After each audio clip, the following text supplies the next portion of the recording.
అస్సలాముఅలైకుం వరహ్మతుల్లాహి వబరకాతుహు. అనంత కరుణామయుడు అపార కృపాశీలుడు అయిన అల్లాహ్ పేరుతో ప్రారంభిస్తున్నాను. ఒకసారి దైవ ప్రవక్త ముహమ్మద్ సల్లల్లాహు అలైహి వసల్లం గారు తన అనుచరులతో కూర్చొని ఉండగా అక్కడకు హజరత్ జిబ్రాయిల్ దైవదూత మానవుని రూపంలో వచ్చి కొన్ని ప్రశ్నలు అడగడం జరిగింది. అవేంటో చూద్దాం. మొదటగా ఇస్లాం అంటే ఏమిటి అని అడిగారు. దానికి దైవ ప్రవక్త ముహమ్మద్ సల్లల్లాహు అలైహి వసల్లం వారు ఇస్లాం అంటే అనంత కరుణామయుడు అపార కృపాశీలుడు అయిన అల్లాహ్ని నమ్మడం, ముహమ్మద్ సల్లల్లాహు అలైహి వసల్లం వారు అల్లాహ్ పంపిన చిట్ట చివరి ప్రవక్త అని సాక్ష్యం ఇవ్వడం. ఇస్లాం అంటే ప్రతిరోజు 5 పూటల నమాజ్ను తూచా తప్పకుండా స్థాపించడం. ఇస్లాం అంటే మన సంపదలో నిర్దిష్ట భాగాన్ని పేదవారికి ఇవ్వడం, అంటే జకాతును చెల్లించడం. ఇస్లాం అంటే రమజాను నెల మొత్తం నిష్టగా ఉపవాసాలని పాటించడం. ఇంకా ఇస్లాం అంటే నీకు చేయగలిగే శక్తి స్తోమత ఉంటే హజ్ యాత్ర చేయడం అని సమాధానం ఇచ్చారు. దాని తరువాత మళ్ళీ జిబ్రాయిల్ దూత విశ్వాసం అంటే ఏమిటి అని అడిగారు.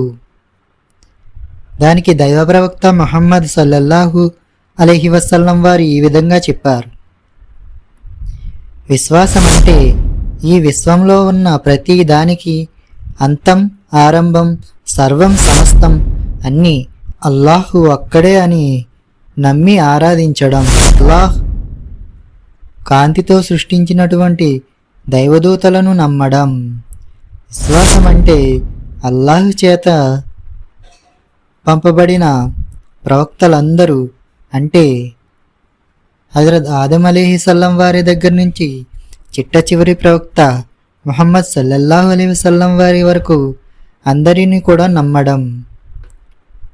అదేవిధంగా ఆ ప్రవక్తల ద్వారా పంపబడిన అల్లాహ్ యొక్క గ్రంథాలన్నిటినీ కూడా నమ్మడం. దాని తర్వాత విశ్వాసం అంటే మనం మరణించిన తరువాత తిరిగి లేపబడతామని, తీర్పు దినమంటూ ఒకటి ఉందని నమ్మడం. విశ్వాసం అంటే మన విధివ్రాతను నమ్మడం, అంటే మంచి చెడులు అన్నీ అల్లాహ్ నిర్ణయం మేరకే జరుగుతాయని నమ్మడం. దాని తరువాత మళ్ళీ ఇహ్సాన్ అంటే ఏమిటి అని అడిగారు. దానికి ప్రవక్త సల్లల్లాహు అలైహి వసల్లం వారు ఈ విధంగా చెప్పారు.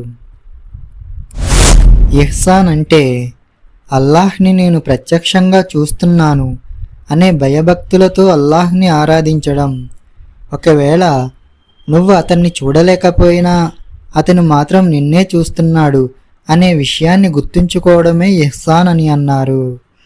ఇంకా దీని తర్వాత ప్రళయపు గుర్తులు ఏమైనా చెప్పండి అని జిబ్రాయిల్ దూత అడగగా దైవప్రవక్త సల్లల్లాహు అలైహి వసల్లం వారు ప్రళయపు చిహ్నాలు, దాసి తన యజమానురాలును కంటుంది, నగ్న పాదాలతో రోడ్లపై తిరిగి అనాగరికులను చూస్తారు, ఇంకా గొడ్లను కాసే కాపరులు పెద్ద పెద్ద భవంతులు నిర్మించుకొని గొప్పలు చెప్పుకుంటూ ఉంటారు. ఇవి ప్రళయ సూచనలు అని అన్నారు. వీడియో నచ్చితే లైక్ చేయండి, షేర్ చేయండి, కామెంట్ చేయండి. ఇలాంటి మరిన్ని వీడియోస్ కోసం మన ఛానల్ని ఇప్పుడే సబ్స్క్రైబ్ చేసుకోండి. Please subscribe.